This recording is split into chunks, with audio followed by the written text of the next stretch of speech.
Thanks to CuriosityStream for sponsoring this video.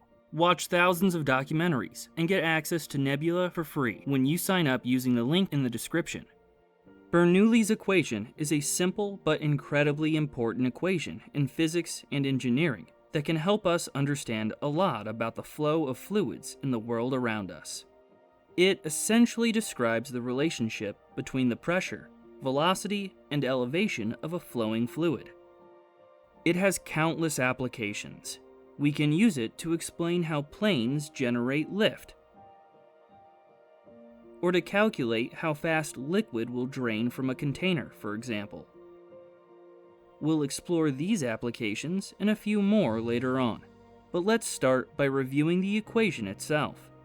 It was first published by the Swiss physicist Daniel Bernoulli in 1738, and it looks like this.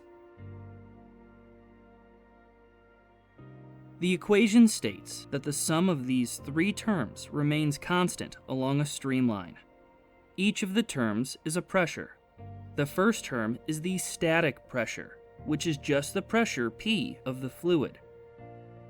Then we have the dynamic pressure, which is a function of the fluid density, ρ, and velocity, v, and represents the fluid kinetic energy per unit volume. And the last term is the hydrostatic pressure, which is the pressure exerted by the fluid due to gravity.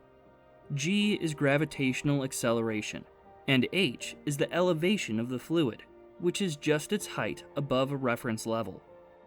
This is the pressure form of the equation, but it can also be presented in the head form and the energy form. We can think of Bernoulli's equation as a statement of the conservation of energy. It says that along a streamline, the sum of the pressure energy, kinetic energy, and potential energy remains constant. This is really valuable information that can help us analyze a whole range of fluid flow problems. The equation does have a few limitations, which I'll cover later on in the video.